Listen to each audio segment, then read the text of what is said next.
So today we're going to answer a question that a lot of people have, and we're answering it via ChatGPT. We asked ChatGPT what are the top 10 best sports cars. They listed it from 1 through 10. We're going to read it backwards, hoping that number 1 is what is actually number 1. Now, just to preface a little bit, they do say the ranking of the top sports cars can vary based on factors like performance, style, personal preferences. However, as of my last knowledge update in January 2022, here are 10 sports cars that are often considered among the best. So, as of January 2022, which is actually odd because that's almost 2 years at this point, we're at the end of 2023, ChatGPT has these from 1 to 10. We're going to read it 10 to 1. We're going to see what the top 10 best sports cars are. And I want to hear from you guys in the description if you agree, or maybe what cars are missing, what you would swap out. I'm going to jump right into it. Number 10 is the Toyota Supra. Now, they just say Toyota Supra. I don't know if they're referring to the new one or the older one. The older generation, the Mark IV, that was a huge, basically a classic, a JDM classic at that point. But even the new ones, I know it's technically a BMW, but that B58 engine is like cheat code city over there. People are pushing tons of power out of that thing, just like the old one, the 2JZ, all that. It just seems like the Supra always has an engine that can make a ton of power. But they just basically put Toyota Supra. That was number 10. Number 9, Mercedes AMG GT. I'm not a huge Mercedes person, so I'll probably maybe have some photos on screen of different cars if I could find some photos. Again, they're not listing years, so they're just kind of putting basic knowledge in the sense of Mercedes AMG GT. At number 8, we have the McLaren 720S. McLarens are always very exotic looking. Oh, they are exotics, I would say, basically. Number 7 is the Nissan GTR. Again, they're not saying a year. We got the old school classic JDM that was not available in the USA that people are importing. We have the new ones that are available in the USA, which honestly need a refresh. It's been a very, I don't even know how many years, but the GTR is one of those cars probably for one of the longest span has not gotten a major refresh. It's gotten very little refreshes, but for the price, all-wheel drive, twin turbo, you're making a ton of power. You could tune those things to over 1,000 horsepower, the new ones, the old ones too as well. So that's number 7 being the Nissan GTR. Number 6, we have the Jaguar F-Type. That's actually funny because when the Jaguar F-Type first came out, I actually really liked it.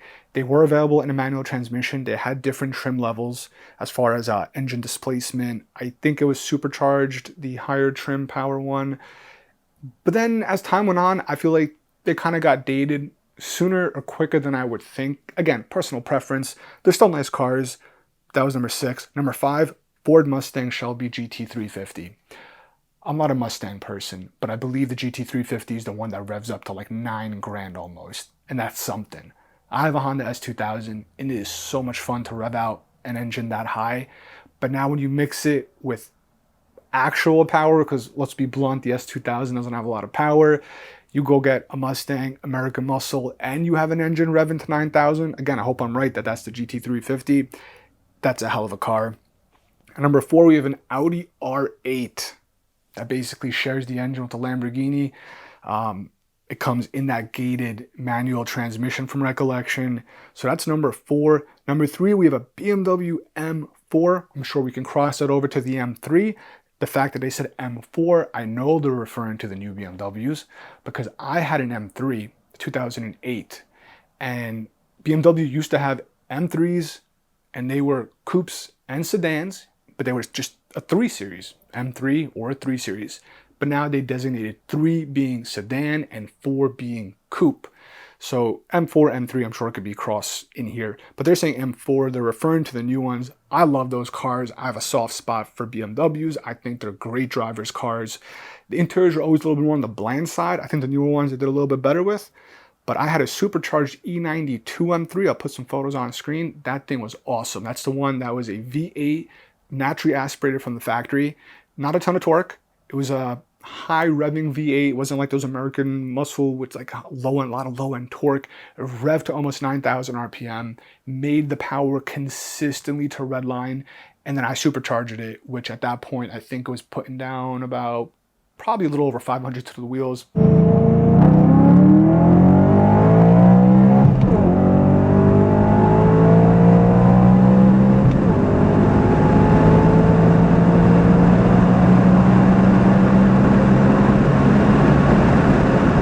But that was a really, really fun car, and those E92 M3s sound amazing.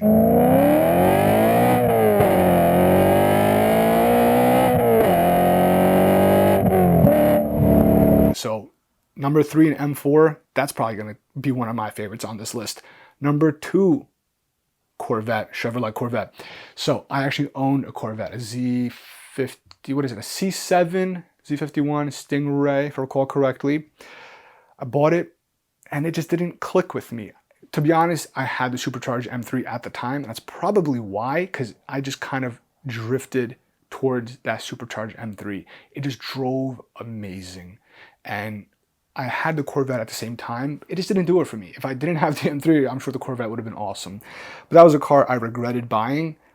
I don't know. It might just be American cars just don't do it for me. I don't know. But number 2 is the Corvette. I will say it's a ton of value for the money. And number 1, I'm not surprised, is the Porsche 911.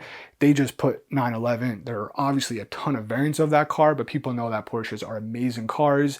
I know a lot of the higher end ones now only come with the dual clutch with the, I think they still call it a PDK, but there are some still available in a manual transmission.